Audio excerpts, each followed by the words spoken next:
Hello everyone, welcome to our new session of KCC tutorials. मुलांनो, आज आपण 9th स्टँडर्डच्या इंग्लिशच्या पुस्तकातील द टेम्पेस्ट हा लेसन शिकणार आहोत. या लेसनचा उर्वरित भाग आता आपण पाहणार आहोत. व्हिडिओ स्टार्ट करण्याआधी एक रिक्वेस्ट आहे की आपल्याला जर आमचे व्हिडिओज आवडत असतील, त्याचा फायदा होत असेल तर याला जास्तीत जास्त लाईक, शेअर व कमेंट करा आणि आमच्या चॅनलला सबस्क्राईब करा. चला तर मग सुरू करूयात आपला उर्वरित भाग द टेम्पेस्ट या लेसनचा. मागच्या भागामध्ये आपण पाहिलं होतं, मागील व्हिडिओमध्ये आपण पाहिलं होतं की नेपल्सच्या राज्यामध्ये प्रोस्पेरो हा मिलानचा सरदार असतो आणि त्याचा भाऊ असतो अँटोनियो, जो त्याला विश्वासघाताने त्या नेपल्सच्या राजासोबत मिळून ठार मारण्याचा प्रयत्न करतो. त्याला दूर समुद्रामध्ये त्याला आणि त्याच्या मुलीला म्हणजे प्रोस्पेरोला आणि त्याच्या मुलीला मिरांडाला सोडून येतो. आणि तिथे गेल्यानंतर मिरांडा आणि प्रोस्पेरो हे दोघेसुद्धा एका निर्जन अशा बेटावरती जातात, जे जादुई बेट असतं. आणि तिथे गेल्यानंतर त्यांना एरियल नावाचा तो आत्मा भेटतो किंवा ती जी चेटकीन भेटते आणि ती चेटकीन मेलेली असते. तिथे त्यांना एरियल नावाचा आत्मा भेटतो आणि तो त्यांना मदत करतो. या सगळ्या गोष्टी घडतात. त्यानंतर मिरांडा हळूहळू मोठी होते आणि मोठी झाल्यानंतर एके दिवशी जेव्हा हे सर्वजण अँटोनियो आणि नेपल्सचा राजा अलोन्सो, त्याचा भाऊ सेबेस्टियन, प्रोस्पेरोचा दुष्ट भाऊ अँटोनियो हे सगळेजण एके ठिकाणाहून त्या बेटापासून जात असतात. तेव्हा जेव्हा प्रोस्पेरोला कळतं तेव्हा तो तिथे तुफानी वादळ निर्माण करतो. त्या समुद्रामध्ये एक वादळ निर्माण करतो, तुफान निर्माण करतो आणि त्या जहाजेला उलटा करण्याचा प्रयत्न करतो. ते जहाज त्या लाटांवरती झुंजतं आणि हे सगळं तो त्या मिरांडाला दाखवतो आणि तिला सांगतो की हे मी तुझ्यासाठी केलेलं आहे, तुला दाखवण्यासाठी केलेलं आहे. त्यामध्ये त्याला विनंती करते की हे सगळं थांबवण्यासाठी. आणि तो तिला त्या गतकाळाची कहाणी तिला सांगतो. आणि पुढे आता आपण काय होतं ते पाहणार आहोत. गतकाळाची कहाणी सांगितल्यानंतर त्याने तिला छडीने स्पर्श केलेला असतो आणि तिला गाढ झोपवलेला असतो. आणि मग एरियल तिथे येतो आणि त्याला तो पुढील वृत्तांत सांगतो की हे सगळेजण कसे आहेत किंवा यांच्या सगळ्यांचं काय झालं. तो राजा अलोन्सो, त्याचा मुलगा फर्दिनंद, त्यानंतर गोंझालो, त्याचा जो सरदार असतो, विश्वासू सरदार प्रोस्पेरोचा गोंझालो, तो सुद्धा त्या बोटीमध्ये असतो. सर्व राजदरबारातील मंडळी तिथे असतात. या सगळ्यांचं काय झालं, ते कोणत्या संकटात आहेत, याचा सर्व वृत्तांत तो एरियल नावाचा चांगला आत्मा त्या प्रोस्पेरोला सांगत असतो. तो भाग आता आपण तिथून उर्वरित भाग आता आपण पाहणार आहोत.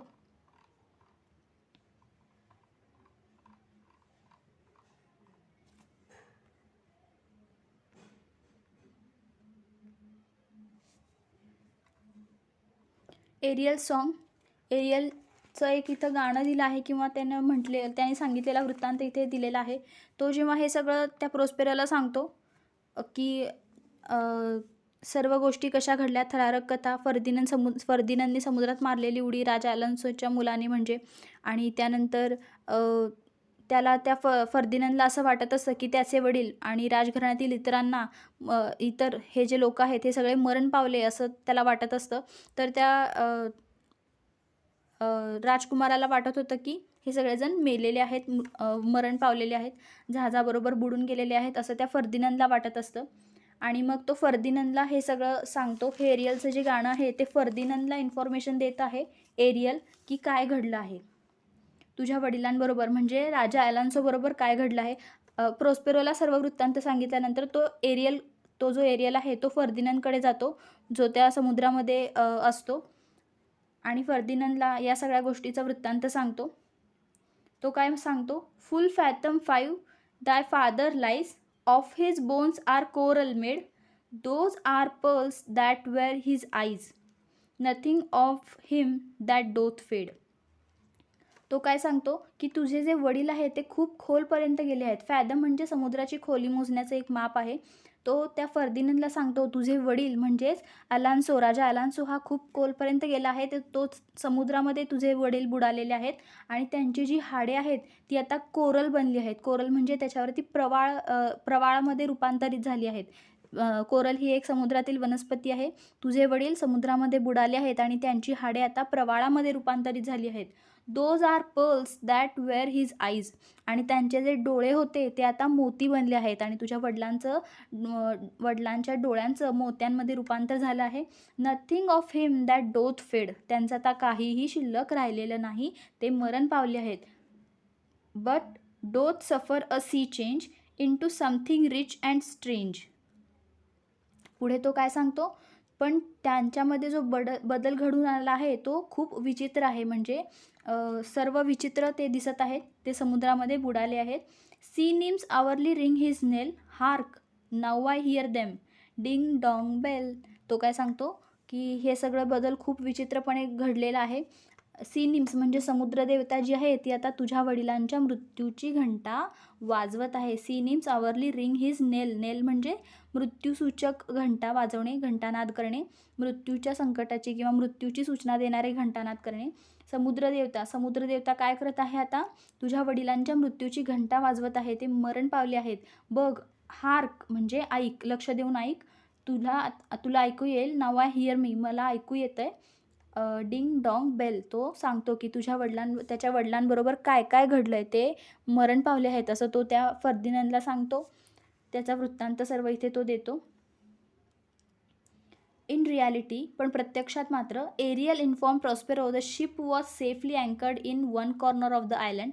फर्दिनंद was all alone on the beach and Alonso, Antonio, Gonzalo and the others were wandering about on the island not knowing where to go.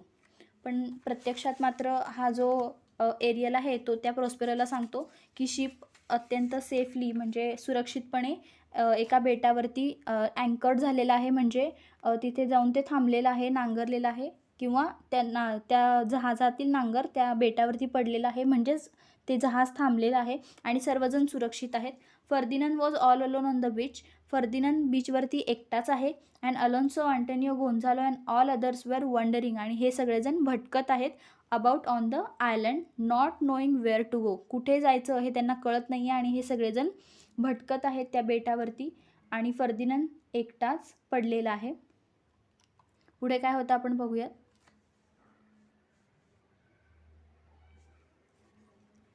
Aerial my joyful spirit said Prospero. Prospero म्हणतो, Ariel माझ्या आनंद देणाऱ्या आत्म्या, spirit म्हणजे आत्मा, तो त्याला उद्देशून असं म्हणतो. Bring Ferdinand here at once, for my daughter must see him. तो काय सांगतो, काय आज्ञा देतो त्या एरियलला, की जा आणि तू आत्ताच्या आत्ता जाऊन त्या फर्दिनंदला घेऊन ये. माझ्या मुलीसाठी, फॉर माय डॉटर म्हणजे मुलगी, माझ्या मुलीसाठी त्या फर्दिनंदला घेऊन ये. मला त्याला दाखवायचं आहे, तिने त्याला पाहायचं आहे. Remember master, I have served you joyfully all these years and you promised me that you would set me free one day. तर त्यानंतर तो एरियल त्याला काय म्हणतो की मास्टर म्हणजे महोदय किंवा मालक अशा अर्थाने तो म्हणतो की तुम्हाला लक्षात आहे ना की मी तुम्हाला इतके दिवस चांगली सेवा केली आहे. I served you joyfully all this years, मी आनंदाने आणि चांगल्या पद्धतीने तुमची सेवा केली आहे आणि तुम्ही मला प्रॉमिस केलं आहे की तुम्ही मला एक दिवस मुक्त कराल. मला असं तुम्ही वचन दिलेलं आहे. You would set me free one day, एके दिवशी तुम्ही मला मुक्त कराल असं तुम्ही मला वचन दिलं आहे. Obey my commands now, Prospero said to him. त्यानंतर प्रोस्पेरो त्याला सांगतो की तू आत्ता माझ्या आधी आज्ञेचं पालन कर. ओबे माय कमांड्स, माझ्या आज्ञेचं तू आधी पालन कर. And in 2 days I shall set you free, मी तुला 2 दिवसामध्ये मुक्त करेन. तू आत्ता माझ्या आज्ञेचं पालन कर असं तो प्रोस्पेरो त्याला सांगतो. Ariel assuming a form invisible to Ferdinand enchanted the prince with a beautiful song. तो एरियल जातो आणि इनविजिबल म्हणजे अदृश्य होतो, अदृश्य असं रूप तो धारण करतो आणि त्या फर्दिनंदला घेऊन येतो. कसं घेऊन येतो, enchanted the prince with a beautiful song म्हणजे अत्यंत एक सुंदर असं गाणं म्हणून त्या प्रिन्सला म्हणजे राजकुमाराला म्हणजेच फर्दिनंदला एन्चांट करतो, म्हणजे त्याला तो आकर्षित करतो. Leading him carefully into the presence of Prospero and Miranda. Prospero आणि मिरांडा यांच्या समोर त्यांच्या जिथं ते थांबलेले असतात तिथं तो त्यांना घेऊन येतो काळजीपूर्वक. And all happen exactly as Prospero had plan. आणि प्रोस्पेरोने जसं ठरवलं होतं तसंच घडतं. प्रोस्पेरोच्या समोर मिरांडा आणि तो राजकुमार म्हणजे फर्दिनंद हे दोघे येतात. Miranda who had never ever seen any human being except her father. Miranda जिने आपल्या वडिलांशिवाय दुसऱ्या कोणत्याही मानवाला कधीही पाहिलेलं नसतं. Looked at the handsome young prince and was thrill. ती त्या राजकुमाराला, सुंदर हँडसम अशा राजकुमाराला पाहते आणि ती थ्रिल म्हणजे ती एकदम आश्चर्यचकित होते किंवा तिच्या भावना उचंबळून येतात. I might call him a thing divine, she exclaimed. ती काय म्हणते की मी याला एखाद्या देवतेप्रमाणे हा दिसतो आहे किंवा एखादा दैवी अवतार आहे. डिवाइन म्हणजे दैवी अवतार आहे असं तो दिसत आहे. She exclaimed, for nothing natural I ever saw so noble. ती काय म्हणते की मी इतकं नैसर्गिक सौंदर्य आजवर कधीही पाहिलं नाही. नॅचरल म्हणजे नैसर्गिक सौंदर्य मी आजवर कधीही पाहिलं नाही असं ती म्हणते त्या राजकुमाराला, फर्दिनंदला पाहून. फर्दिनंदला तिने पहिल्यांदाच पाहिलेलं असतं. Ferdinand too was astonish to see such a beautiful young girl in a desolate place like the island. फर्दिनंदसुद्धा तिला पाहून ॲस्टॉनिश म्हणजे आश्चर्यचकित होतो आणि त्याला असं आश्चर्य वाटतं की इतकी सुंदर मुलगी या बेटावर कशी काय, किंवा असं पाहून त्याला आश्चर्य वाटतं. Most sure she is a goddess of the island. त्याला असं वाटतं की नक्कीच ही या बेटाची गॉडेस म्हणजे देवता असली पाहिजे. He thought to himself. तो स्वतःशीच विचार करतो की या बेटाची ही देवता असली पाहिजे, इतकी सुंदर मुलगी या बेटावरती, असं तो विचार करतो. As they gazed at each other, म्हणजे गेज म्हणजे टक लावून पाहणे. As they gazed at each other in wonder, आश्चर्याने, कौतुकाने ते एकमेकांकडे पाहत असतात. ॲडमायरेशन म्हणजे कौतुकाने, वंडर म्हणजे आश्चर्याने, अँड लव प्रेमाने ते एकमेकांकडे टक लावून पाहत असतात. प्रोस्पेरो वॉज सिक्रेटली प्लीज्ड, आणि प्रोस्पेरो हे गुपचूप पाहत असतो आणि त्याला आनंद वाटत असतो. But outwardly he pretended to be angry. त्याला बरं वाटत असतं की हे दोघे एकमेकांकडे कौतुकाने, प्रेमाने पाहतायत, एकमेकांना बघतायत. हे बघून त्याला तो मनातल्या मनात सुखावलेला असतो. पण वर तो असं दाखवतो की तो रागाला आहे. ही प्रिटेंडेड म्हणजे आव आणणे किंवा नाटक करणे. तो असं दाखवतो की तो रागाला आलेला आहे. He pretended to be angry. He accuse the prince of spying on the island to capture it for himself. त्याने काय केलं, त्या प्रिन्सला, त्या राजकुमाराला अक्यूज्डचा अर्थ आहे त्याला सांगितलं,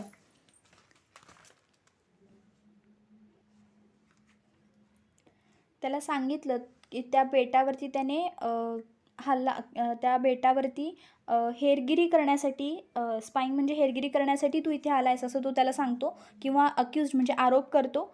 to capture it for himself, त्याला पकडण्यासाठी, बेटावर हेरगिरी करण्यासाठी तो इथे आला आहे असं तो सांगतो. Follow me he said to the prince, तो त्या प्रिन्सला म्हणतो चल माझ्याबरोबर. I shall tie you up neck and feet together, मी तुझा गळा आणि पाय एकत्र बांधून ठेवणार आहे, तू चल माझ्याबरोबर असं तो त्या प्रिन्सला सांगतो. The brave prince drew his sword to defend himself. त्या धाडसी राजकुमाराने म्हणजे फर्दिनंदने त्याची तलवार काढली होती त्या स्वतःच्या रक्षणासाठी. टू डिफेंड हिमसेल्फ, स्वतःच्या रक्षणासाठी, स्वरक्षणासाठी. But Prospero waved his magic stick, पण तितक्यात प्रोस्पेरोने त्याची मॅजिक स्टिक चालवली, जादूची काठी फिरवली. And the prince was force to stand like a statue as still as stone. आणि तितक्यातच काय झालं, जादूची काठी फिरवल्यामुळं तो जो राजकुमार होता फर्दिनंद, तो एका पुतळ्यासारखा झाला. तो एक स्टॅच्यू बनला, ॲज स्टील ॲज स्टोन म्हणजे दगडासारखा एकदम शांत स्तब्ध असा तो पुतळा बनला. Miranda begged her father to be kind to the sweet prince. मिरांडाने तिच्या वडिलांना त्या प्रिन्सवरती दया करण्याची विनंती केली. But Prospero took the prince to a cave, पण प्रोस्पेरो त्या प्रिन्सला एका केव्हमध्ये घेऊन गेला, म्हणजे एका गुहेमध्ये घेऊन गेला. Where he was made to work, जिथे त्याने काम करायला सांगितलं, जिथे त्याला कामाला लावलं. कॅरिंग हेवी लॉग्स, कोणतं काम सांगितलं त्याला, कॅरिंग हेवी लॉग्स म्हणजे लाकडाचे मोठमोठे जे ओंडके असतात ते वाहून नेण्याचं काम त्याला करायला सांगितलं. This was only as a trial of his love for as he watched them from afar. हे सगळं काय होतं, हे तर त्याच्या प्रेमाची परीक्षा तो घेत होता. हा जो प्रोस्पेरो होता त्याच्या मुलीसाठी, मिरांडासाठी तो त्या राजकुमाराची, फर्दिनंदची परीक्षा घेत होता. त्यांच्या प्रेमाची परीक्षा घेण्यासाठी हे सगळं तो करत होता. He saw the young people talking to each other, आणि दुरून तो सगळं हे पाहत होता. ही वॉच देम अफार म्हणजे दुरून तो सगळं हे पाहत होता की ही जे दोन तरुण मुलं आहेत, म्हणजे ती मिरांडा आणि फर्दिनंद, हे एकमेकांशी बोलत आहेत. Young people talking to each other, हे जे तरुण दोघं आहेत ते दोघं एकमेकांशी बोलत आहेत. Getting to know each other, आणि ते एकमेकांना समजूनसुद्धा घेत आहेत. And very soon falling in love with each other, आणि लवकरच ते दोघे एकमेकांच्या प्रेमात पडणार होती. आणि हे सगळं तो दुरून पाहत होता की हे दोघं एकमेकांशी संवाद साधत आहेत, बोलत आहेत, समजून घेत आहेत, या सगळ्या गोष्टी तो पाहत होता. त्याला मनातून खूप आनंद वाटत होता, पण वरकरणी तो तसं दाखवत होता की तो रागाला आलेला आहे. त्यांच्या प्रेमाची तो परीक्षा घेत होता. I shall be king of Naples one day, Ferdinand said to Miranda. ते दोघे बोलत असताना तो फर्दिनंद मिरांडाला म्हणतो की मी एके दिवशी नेपल्सचा राजा होईन. And you shall be my queen, I promise you. आणि तू माझी राणी होशील, मी तुला वचन देतो, असं तो फर्दिनंद त्या मिरांडाला म्हणतो.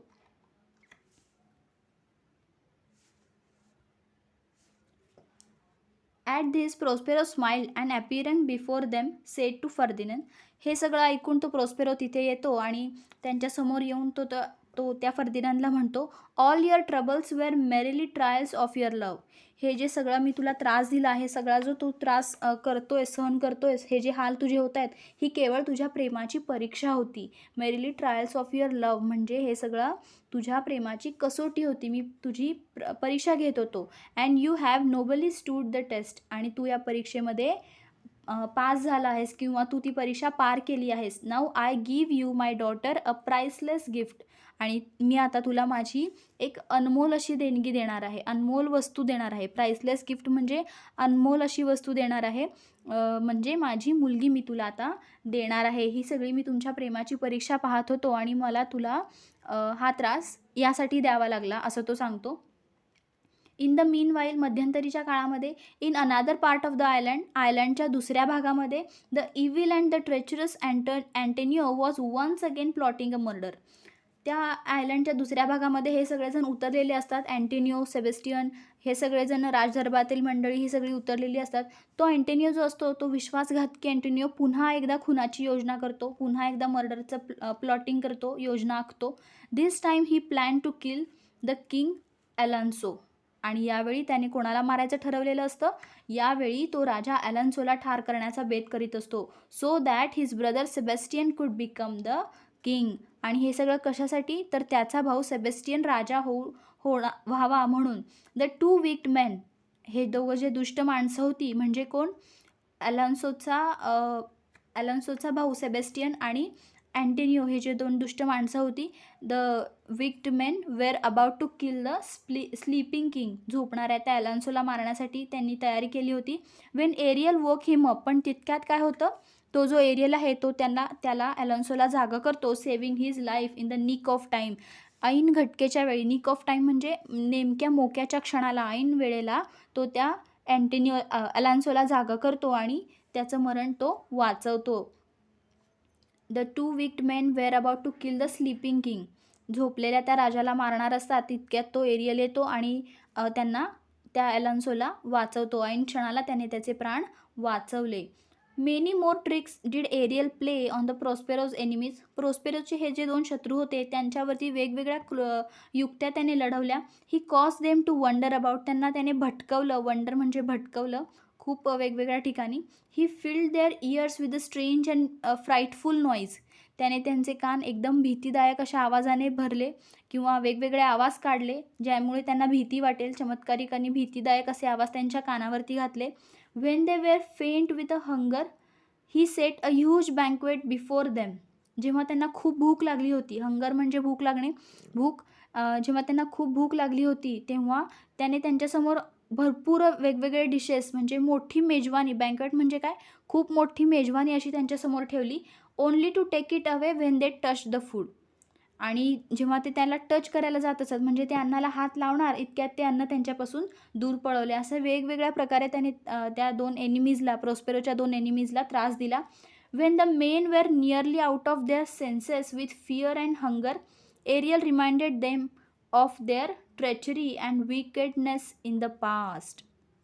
आणि जेव्हा भीती आणि भुकेमुळे त्यांना काही सुचत नव्हतं, शुद्ध जायची वेळ आली होती म्हणजे त्यांचे sense out of there sense म्हणजे त्यांची शुद्ध जाण्याची वेळ आली होती भीतीने आणि भुकेने, तेव्हा एरियलने त्यांना मागची आठवण करून दिली. भूतकाळातील ज्या घटना घडल्या होत्या, त्यांनी जो विश्वासघात केला होता आणि दुष्टपणा, ट्रेचरी म्हणजे विश्वासघात, विकेडनेस म्हणजे दुष्टपणा, त्यांनी जो विश्वासघात आणि दुष्टपणा केला होता त्याची आठवण एरियलने त्यांना करून दिली.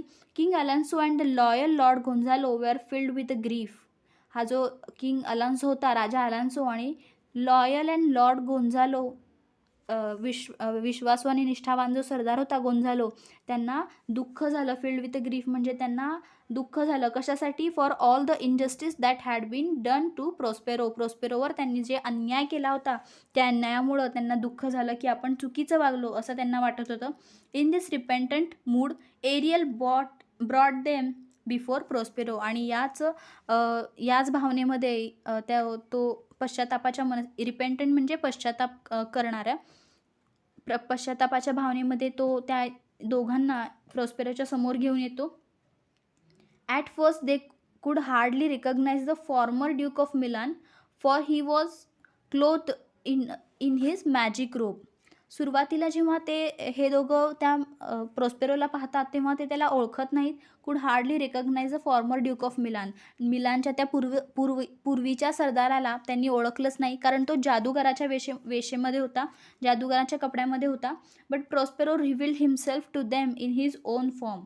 पण नंतर प्रोस्पेरो त्यांच्या पुढे आला त्याच्या ओरिजिनल अवतारामध्ये, किंवा त्याचा जो मूळ वेश होता त्या वेशामध्ये तो त्यांच्यापुढे प्रकट झाला.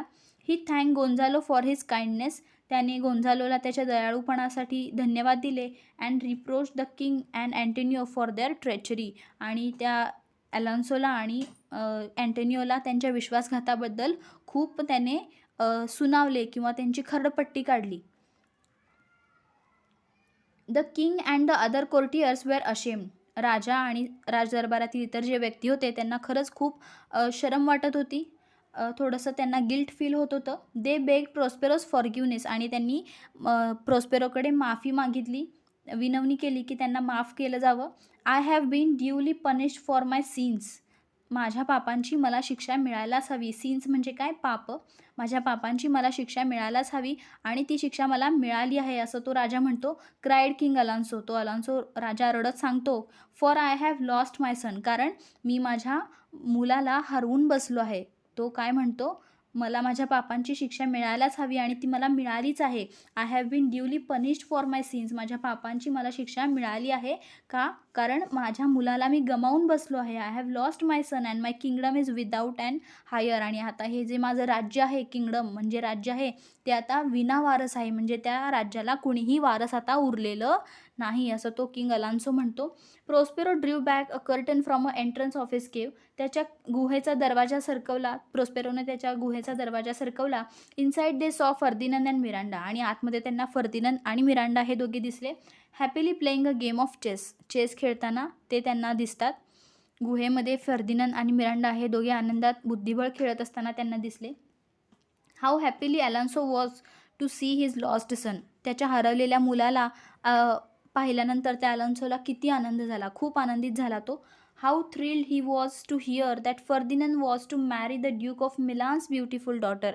आणि त्याला हे ऐकूनसुद्धा आनंद झाला की मिलानचा जो ड्यूक आहे, मिलानचा जो सरदार आहे, त्याच्या मुलीशी फर्दिनंदचा विवाह होणार आहे. हे ऐकूनसुद्धा त्याला खूप आनंद झाला. So it all ended happily. आणि या सगळ्याचा खूप आनंदात शेवट झाला. सगळं चांगलं झालं शेवटी. फर्दिनंद आणि प्रोस्पेरोची मुलगी मिरांडा यांचा विवाह ठरला. प्रोस्पेरो अश्युअर्ड देम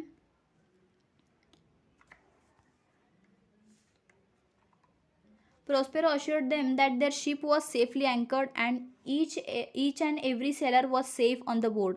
प्रोस्पेरोने त्यांना विश्वास दिला किंवा त्यांना सांगितलं की तुमचं जे जहाज आहे ते सुरक्षितपणे नांगरलेलं आहे आणि जहाजावरील प्रत्येकजण सुरक्षित आहे. प्रत्येक सेलर आणि प्रत्येक व्यक्ती, सेलर म्हणजे जो जहाज चालवणारा असतो तो, ते प्रत्येकजण सर्वजण सुखरूप आहेत असा त्याने विश्वास दिला.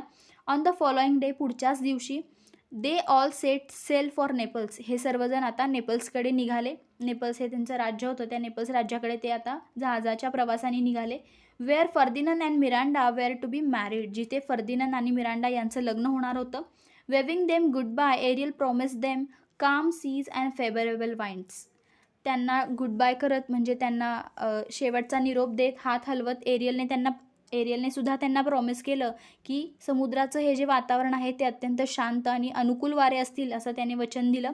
एरियल हा चांगला आत्मा असतो. त्या चेटकिनीने त्या निर्जन अशा बेटावरती सर्व आत्म्यांना कैद केलेलं असतं. त्या आत्म्यांचा प्रमुख असतो एरियल. हा खूप चांगला आत्मा असतो जो प्रोस्पेरोला आणि त्याच्या मुलीला मिरांडाला मदत करतो जेव्हा ते तिथे अडकलेले असतात. आणि शेवटी त्याने प्रॉमिस केलं, वचन दिलं की तुमच्या प्रवासामध्ये हा जो समुद्राचं जे वातावरण आहे ते शांत आणि अनुकूल वारे असतील. Prospero had set him free to wander where he would as free as the air. प्रोस्पेरोने सुद्धा त्याला वचन दिल्याप्रमाणे हवे तिथे जाण्यासाठी त्याला मुक्त केलं. सेट हिम फ्री म्हणजे त्याला मुक्त केलं. To wander where he would, त्याला जिथे इच्छा आहे तिथे भटकण्यासाठी त्याला मुक्त करून दिलं. दस after many years of hardship Prospero was back in Milan. आणि खूप वर्षाच्या कष्टानंतर, खूप कठीण काळानंतर प्रोस्पेरो पुन्हा मिलानला आला. Where his people welcome him with a great love and joy. जिथे त्याच्या लोकांनी त्याला अत्यंत आनंदाने आणि प्रेमाने त्याचं स्वागत केलं. He decided to break his magic stick. आणि त्याने असं ठरवलं की आता तो त्याची मॅजिक स्टिक आहे, जादूची जी काठी आहे तो ती आता मोडून टाकेल. He decided to break his magic stick and give up the practice of magic. आणि तो आता जादूचे कोणतेही प्रयोग करणार नाही. He was happy and pleased to be back in Milan, but he was happy above all to forgive his old enemies who had wrong him cruelly. त्याला हा तर आनंद होताच की तो मिलानमध्ये परत आला आहे आणि तो सुखीसुद्धा होता या गोष्टीसाठी. पण या सगळ्यापेक्षा जास्त तो अजून सुखी होता, म्हणजे त्याला अजून बरं वाटत होतं, आनंद वाटत होता. कशासाठी? To forgive his old enemies. त्याच्या जुन्या दुश्मनांना किंवा शत्रूंना त्याने माफ केलं आहे. हू हॅड रॉंग हिम क्रुअली, जे त्याच्याशी चुकीच्या पद्धतीने वागले आणि त्याला त्रास दिला, अशा त्या जुन्या शत्रूंना क्षमा करण्याचा त्याला आनंद होता. Even though they had been at his mercy. त्याच्या दयेसाठी हे जे लोक होते ते तरसत होते किंवा त्यांना असं वाटत होतं की याने त्यांना माफ करावं. He did not take revenge. त्याने त्यांचा बदला घेतला नाही. But very nobly forgave them. उलट त्यांना उदारपणाने क्षमाच केली, माफ करून टाकलं. आणि असा छान असा गोड असा या कथेचा शेवट झाला. मिरांडाचं आणि त्या राजकुमाराचं म्हणजेच फर्दिनांडचं लग्न झालं आणि ते दोघे आनंदात राहिले. अशा पद्धतीने हा लेसन इथे संपलेला आहे. यातील वर्ड मिनिंग्ज आता आपण पाहणार आहोत.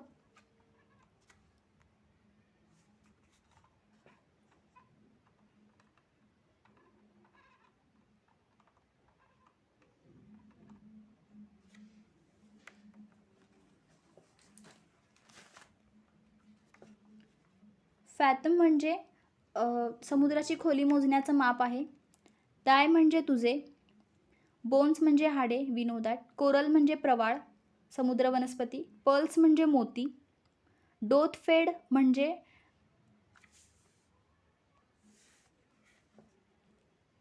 पर्ल्स म्हणजे मोती. डोथ फेड म्हणजे डोथ म्हणजे डज, काहीही शिल्लक न राहणे. स्ट्रेंज म्हणजे विचित्र. सीनिम्स म्हणजे समुद्रदेवता. नेल म्हणजे मृत्यूसूचक घंटानाद करणे. हार्क म्हणजे लक्ष देऊन ऐकणे. अँकर्ड म्हणजे नांगर टाकणे. अलोन म्हणजे एकटा. बीच म्हणजे समुद्र किनाऱ्यावरचा जो भाग असतो त्याला बीच असे म्हणतात. वंडरिंग म्हणजे भटकणे. प्रॉमिस्ड म्हणजे वचन दिले. कमांड्स म्हणजे आज्ञा. अज्युमिंग म्हणजे अंदाज लावणे. इनविजिबल म्हणजे अदृश्य. केअरफुली म्हणजे काळजीपूर्वक. डिवाइन म्हणजे दैवी रूप. नोबल म्हणजे थोर. ॲस्टोनिश्ड म्हणजे आश्चर्यचकित होणे. डिसोलेट म्हणजे उजाड, निर्जन. गॉडेस म्हणजे देवी. गेज्ड म्हणजे टक लावून पाहणे. ॲडमिरेशन म्हणजे कौतुक. आउटवर्डली म्हणजे बाहेरून. प्रिटेंडेड म्हणजे नाटक करणे, दिखावा करणे. अक्युज्ड म्हणजे आरोप करणे. ब्रेव्ह म्हणजे शूर, धाडसी. स्वोर्ड म्हणजे तलवार. टू डिफेंड म्हणजे संरक्षण करणे. बेग्ड म्हणजे विनवणी करणे. केव्ह म्हणजे गुहा. ट्रबल्स म्हणजे त्रास. मीनवाईल म्हणजे मध्यंतरीच्या काळात. ट्रिचरस म्हणजे विश्वासघातकी. निक ऑफ टाईम म्हणजे ऐनवेळी. फ्राईटफुल नॉइजेस म्हणजे भीतीदायक आवाज. हंगर म्हणजे भूक. बँक्वेट म्हणजे मेजवानी. ट्रेचरी म्हणजे विश्वासघात. विकेडनेस म्हणजे दुष्टपणा. ग्रीफ म्हणजे दुःख. इनजस्टिस म्हणजे अन्याय. रिपेंटंट म्हणजे पश्चाताप करणारी व्यक्ती. रेकग्नाइज म्हणजे ओळखणे. रिव्हील्ड म्हणजे समोर येणे, प्रकट होणे. रिप्रोच्ड म्हणजे निंदा केली. ट्रेचरी म्हणजे पुन्हा तेच विश्वासघात. फॉरगिवनेस म्हणजे माफी, क्षमा. सिन्स म्हणजे पाप. हायर म्हणजे वारस. थ्रिल्ड म्हणजे आनंदित झाली, आनंदित होणे. अँकर्ड म्हणजे नांगरलेला किंवा नांगर टाकणे. काम म्हणजे शांत. मर्सी म्हणजे दया आणि नोबली म्हणजे उदार मनाने. अशा पद्धतीने हे जे वर्ड मिनिंग्स आहेत ते अत्यंत महत्त्वाचे आहेत, जे तुम्हाला तुमच्या वहीमध्ये नोट डाऊन करून घ्यायचे आहेत. लेसन रीड करताना याचा उपयोग आपल्याला होणार आहे. आणि आपल्याला जर हा व्हिडिओ आवडला असेल तर याला जास्तीत जास्त लाईक, शेअर व कमेंट करा आणि आमच्या चॅनलला सबस्क्राईब करा. And thank you for watching our videos and good bye.